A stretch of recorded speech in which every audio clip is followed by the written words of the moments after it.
खराब मौसम की वजह से प्रधानमंत्री नरेंद्र मोदी हिमाचल प्रदेश के मंडी में रैली को संबोधित करने नहीं जा पाए, इसलिए इस समय वीडियो कॉन्फ्रेंसिंग से वो इसे संबोधित कर। हिमाचल के युवाओं पर सबसे अधिक भरोसा करती है। अब देश की युवा शक्ति मिलकर आजादी के अमृतकाल में भारत को विकसित राष्ट्र बनाने का संकल्प पूरा करेगी। मंडी में हो रहा यह आयोजन इसी युवा शक्ति का युवाओं पर देश के इसी विश्वास का प्रतीक है। मेरे नौजवान साथियों, आज दुनिया में भारत की साख जैसे जैसे बढ़ रही है, वैसे वैसे भारत को जानने समझने के लिए, भारत से जुड़ने के लिए पूरी दुनिया लालायित हो रही है। इसके पीछे एक बहुत महत्वपूर्ण कारण है और हिंदुस्तान के नागरिक, जागरूक नागरिक, हिंदुस्तान के मतदाता, इसका पूरा श्रेय उनको जाता है। कारण क्या है मैं बताऊं आपको। बहुत दशकों तक हमारे देश में सरकारें अस्थिर रही, किसी को बहुमत नहीं था, मिलीजुली सरकारें थी। कितना दिन चलेगी, कुछ करेगी नहीं करेगी, कर पाएगी कि नहीं पाएगी, भारत के मतदाताओं के, नागरिकों के मन में नहीं, दुनिया के मन में आशंका होती थी। और उसके कारण कोई भारत की किसी बात पे विश्वास करने से पहले 50 बार सोचने में पड़ जाता था। लेकिन 8 साल पहले 2014 में आप सब जागरूक मतदाताओं ने, मेरे हिमाचल के मतदाताओं ने दिल्ली में मजबूत स्थिर सरकार दी। सबकी सब लोकसभा की सीटें हिमाचल ने जीत करके दी, 14 में दी, 19 में दी। और उसका परिणाम है कि दिल्ली में स्थिर सरकार बनी। उस स्थिरता के कारण नीतियों में भी स्थिरता आई, वर्क कल्चर में भी स्थिरता आई। बदलाव के लिए एक मजबूत फाउंडेशन तैयार हो गया और उसी के कारण भारत का सामान्य नागरिक भी आज शासन व्यवस्था पर भरोसा करता है, सरकार पर भरोसा करता है। वैसे ही दुनिया भी हम पर ज्यादा भरोसा करने लगी है। स्थिर सरकार के लाभ को देखते हुए अब देश के अंदर भी हम देख रहे हैं, राज्यों में लोग बढ़ चढ़ करके इस महत्व को समझ रहे हैं। हमने देखा पहले उत्तर प्रदेश में, उत्तराखंड में यही कथा थी कि हर 5 साल के बाद सरकार बदली जाएगी। लेकिन उत्तर प्रदेश ने, उत्तराखंड ने उस सारी सोच को ही बदल दिया और सरकार स्थिर होने की दिशा में उन्होंने अपना निर्णय दोहराया। 5 साल बाद सरकार बदलने वाली सोच को यूपी और उत्तराखंड के लोगों ने उखाड़ करके फेंक दिया, बदल दिया। मुझे खुशी है कि हिमाचल के लोग, हिमाचल के युवा भी भाजपा सरकार की वापसी का मन बना चुके हैं। हिमाचल के युवा जानते हैं कि साफ नीयत के साथ, ईमानदार नीयत के साथ हिमाचल का विकास अगर कोई कर सकता है तो सिर्फ और सिर्फ भारतीय जनता पार्टी कर सकती है।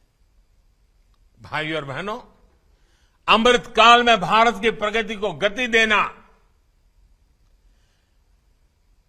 इस गति देने का हर आधार, हर सामर्थ्य, हर अवसर हिमाचल में मौजूद है। वर्ल्ड फार्मेसी के रूप में भारत की पहचान तब और मजबूत होगी जब हिमाचल एक वैश्विक फार्मा हब बनेगा। देश में दवाओं के रॉ मटेरियल में आत्मनिर्भरता के लिए आज जो काम चल रहा है, उसके लिए 3 राज्यों को चुना गया है, जिसमें से एक है अपना हिमाचल प्रदेश, जहां बल्क ड्रग्स पार्क बनाया जा रहा है। इसी प्रकार देश के 4 राज्यों में मेडिकल डिवाइस पार्क बनाए जा रहे हैं, उसमें भी हिमाचल एक है। मुझे बहुत खुशी है कि हिमाचल के बेटे बेटियां स्टार्टअप इंडिया, आत्मनिर्भर भारत फंड, इसका भरपूर उपयोग कर रहे हैं। अब तो आईआईटी मंडी भी युवा जोश से सरोवर है, स्टार्टअप इंडिया मिशन को मजबूत कर रही है।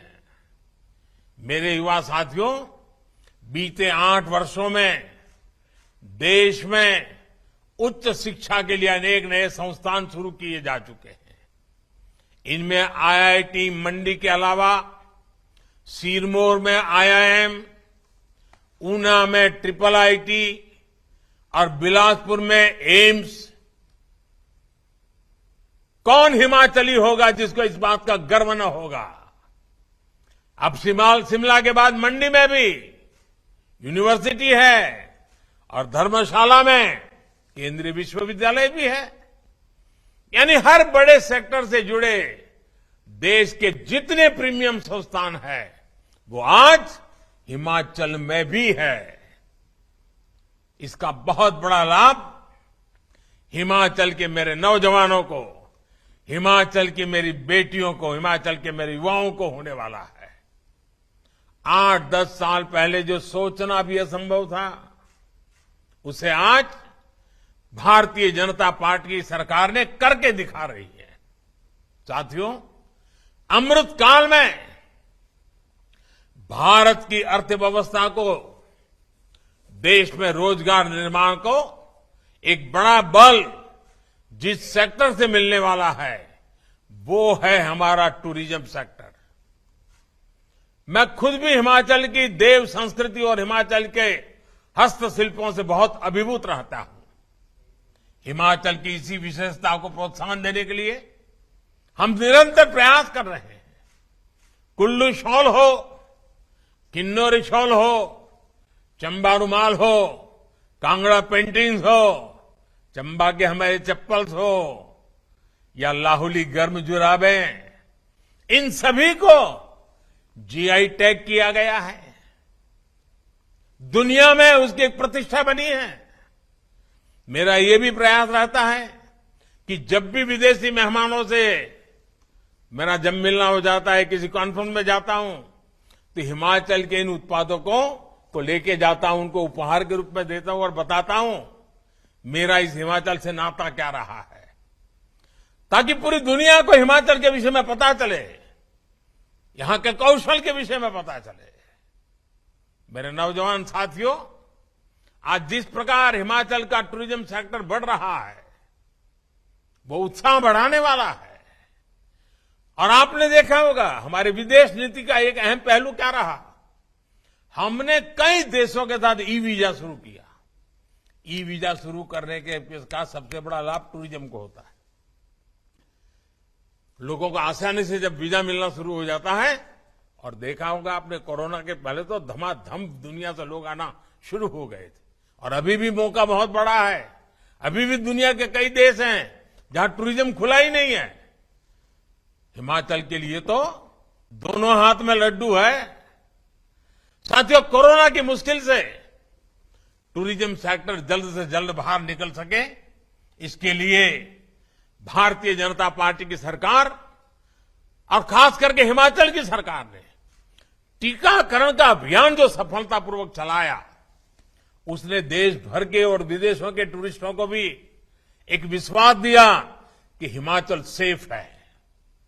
मुद्रा योजना ने जिस प्रकार हिमाचल प्रदेश में होम स्टे, रेस्टोरेंट और दूसरे उद्यमों को गति दी है, वो अभूतपूर्व है।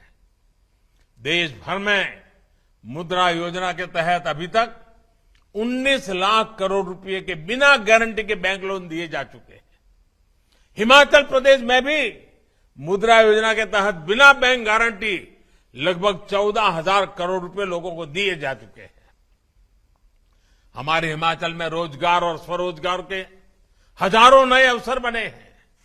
साथियों, पर्यटन हो, खेती हो या फिर मैन्युफैक्चरिंग, इन सारे कामों में, इन सारे सेक्टर में सबसे ज्यादा युवा जुड़ते हैं, सबसे ज्यादा अवसर युवाओं के लिए होते हैं। और ये वही फलते फूलते हैं जहां कनेक्टिविटी, इंफ्रास्ट्रक्चर बेहतर होता है। हिमाचल तो प्रदेशी किसानों, बागवानों का है।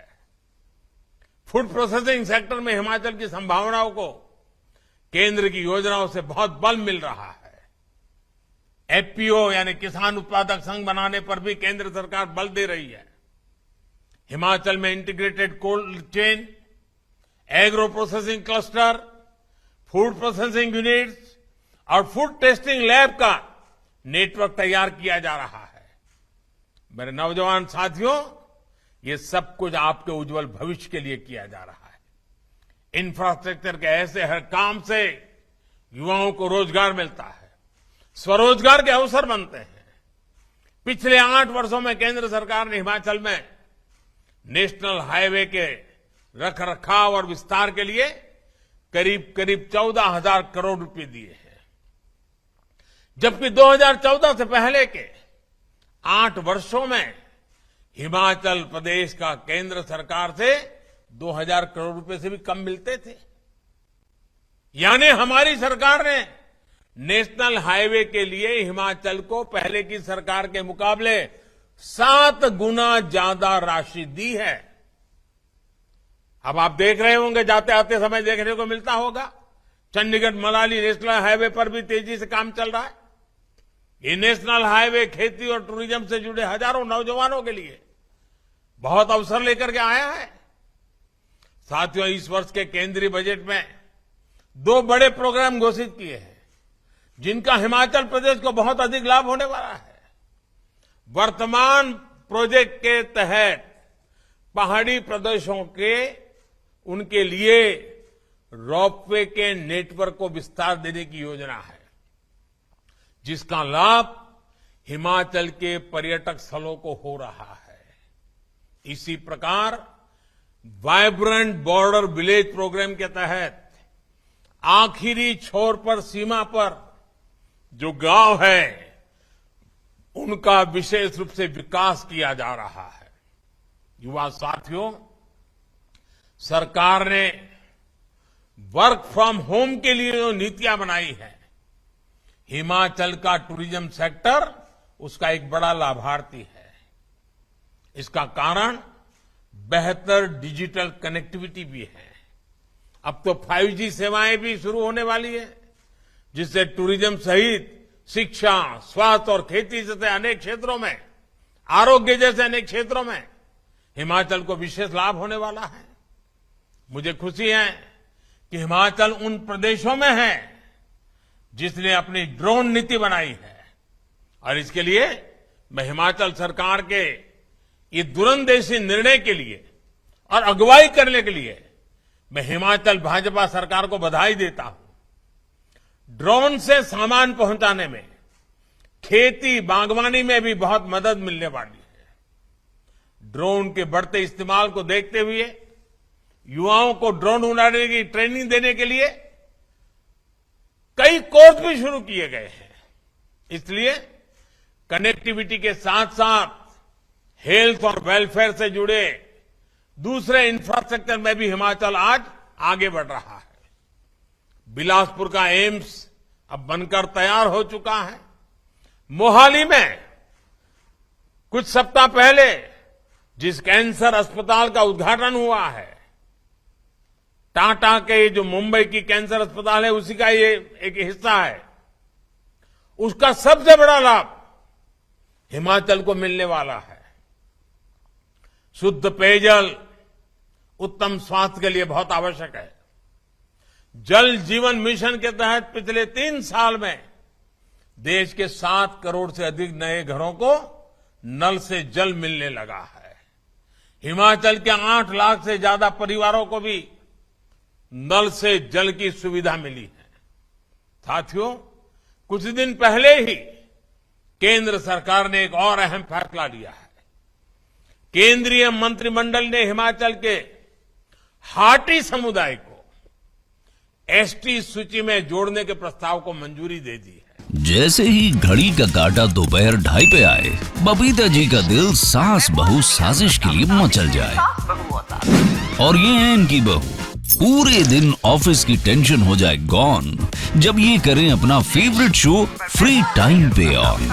इनकी तरह आप भी देखें अपना फेवरेट शो अपने टाइम पर और डाउनलोड कीजिए एबीपी लाइव ऐप अपने स्मार्ट टीवी पर।